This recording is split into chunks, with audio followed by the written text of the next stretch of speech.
अंजना और आप देख रहे हैं CNX न्यूज टॉप 10। आइए रुक करते हैं देश दुनिया की बड़ी खबरों की ओर। जयपुर विधानसभा में कानून व्यवस्था और किसानों के फसलों पर विरोध। जयपुर विधानसभा में कानून व्यवस्था और खराब फसलों को लेकर हंगामा हुआ।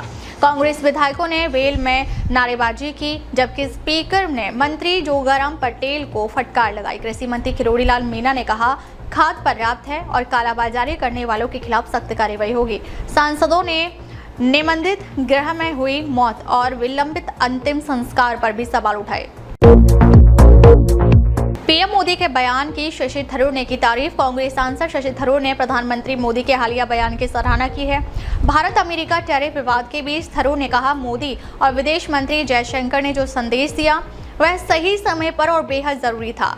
उन्होंने साफ कहा, भारत को किसी से माफी मांगने की जरूरत नहीं है, बल्कि अमेरिका को याद रखना चाहिए कि तेल की कीमतें स्थिर रखने के लिए उन्होंने भारत से रूसी तेल खरीदने का आग्रह किया था। थरूर ने जोड़ा, ट्रंप का स्वभाव चंचल है, उनके बयानों से देश का अपमान हुआ है। बिहार चुनाव से पहले प्रशांत किशोर का विवादित बयान। बिहार में विधानसभा चुनाव से पहले जनसुराज पार्टी के संस्थापक प्रशांत किशोर ने मुसलमानों से अपील की है कि वे गांधी, अम्बेडकरवादी, कम्युनिस्ट और सोशलिस्ट विचारधारा वाले हिंदुओं के साथ मिलकर चुनाव लड़ें। किशोर ने कहा कि देश में हिंदुओं का 80% हिस्सा है, लेकिन भाजपा को सिर्फ 40% वोट मिले हैं, यानी आधे हिंदू भाजपा को नहीं वोट देते। उन्होंने यह भी कहा कि मुस्लिम समुदाय को अकेले नहीं लड़ना चाहिए और भाजपा को हराने के लिए विचारधारा के आधार पर गठबंधन जरूरी है।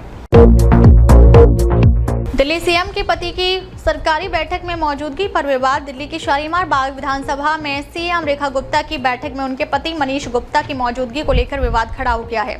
आप नेताओं ने इसे असंवैधानिक करार दिया और इसे फुलेरा पंचायत बताया। वहीं कांग्रेस ने भी सवाल उठाए कि सरकार सीएम चला रही है या उनका पति। बीजेपी का कहना है कि मनीष गुप्ता एक सामाजिक कार्यकर्ता और प्रतिनिधि के तौर पर बैठक में मौजूद थे और उन्हें इसमें कोई दिक्कत नहीं है। झारखंड के स्वास्थ्य मंत्री को जान से मारने की धमकी। झारखंड के स्वास्थ्य मंत्री डॉक्टर इरफान अंसारी को जान से मारने की धमकी मिली है। रविवार देर रात बोकारो सर्किट हाउस में ठहरने के दौरान अज्ञात नंबर से कॉल कर धमकी दी गई, तुम बस इंतजार करो, बहुत जल्द तुम्हें उड़ा देंगे। मंत्री ने तुरंत पुलिस को जानकारी दी, जिसके बाद सुरक्षा एजेंसियां अलर्ट पर आ गई हैं। इससे पहले भी उन्हें बम से उड़ाने की धमकी मिल चुकी है।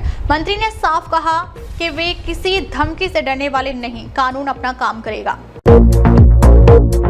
कर्नाटक में गणेश विसर्जन जुलूस पर पथराव। कर्नाटक के मांड्या जिले में गणेश विसर्जन जुलूस पर पत्थरबाजी हुई। मंडूर शहर में मस्जिद के सामने जुलूस गुजरते समय दोनों पक्षों में टकराव हो गया। इस घटना में 8 लोग घायल हुए और पुलिस ने 21 लोगों को गिरफ्तार किया। हालात बिगड़ने पर इलाके में BNS की धारा 163 लागू कर दी गई। घटना के विरोध में प्रो हिंदू संगठनों ने प्रदर्शन किया और आगजनी की। पुलिस लगातार इलाके में पेट्रोलिंग कर रही ताकि तनाव न बढ़े। जयपुर में टूरिस्ट और रेस्टोरेंट स्टाफ के बीच हाथापाई। जयपुर के नाहरगढ़ स्थित RTDC पड़ाव रेस्टोरेंट में देर रात स्टाफ और पर्यटकों के बीच विवाद मारपीट तक पहुंच गया। मामला रिजर्व सीट पर बैठने का था। आरोप है कि इस दौरान महिला पर्यटकों से भी हाथापाई हुई। जानकारी के मुताबिक बारिश के बाद पर्यटक रिजर्व सीट पर बैठ गए थे, जिसे लेकर कहासुनी हुई और मामला धक्का मुक्की तक बढ़ गया। बाद में दोनों पक्ष ब्रह्मापुरी थाने पहुंचे और एक दूसरे के खिलाफ शिकायत दर्ज कराई। फिलहाल पुलिस जाँच कर रही है। अभिनव कश्यप का आरोप, खान परिवार बर्बाद करता है करियर। दबंग के डायरेक्टर अभिनव कश्यप ने सलमान खान को गुंडा, बदतमीज और गंदा इंसान कहा। अभिनव का दावा है कि खान परिवार पूरे सिस्टम को कंट्रोल करता है और जो उनकी बात नहीं मानता उसके करियर को बर्बाद कर देता है। उन्होंने यह भी कहा कि सलमान को बस सेलिब्रिटी पावर का शौक है। दबंग 2 से बाहर किए जाने के बाद अभिनव ने खान परिवार को अपना करियर बिगाड़ने का जिम्मेदार ठहराया है।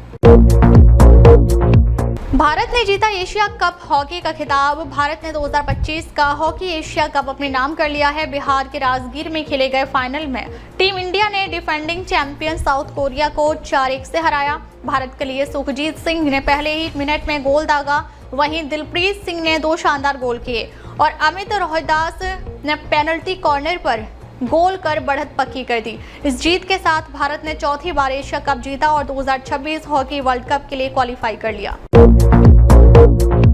मथुरा वृंदावन में बाढ़ का कहर। उत्तर प्रदेश में बारिश और बाढ़ का कहर जारी है। मथुरा और वृंदावन में यमुना का पानी कई इलाकों में घुस गया है। बांके बिहारी मंदिर से महज 100 मीटर दूर पानी पहुंच चुका है। परिक्रमा मार्ग डूब चुका है। श्रद्धालु और दुकानदार परेशान हैं।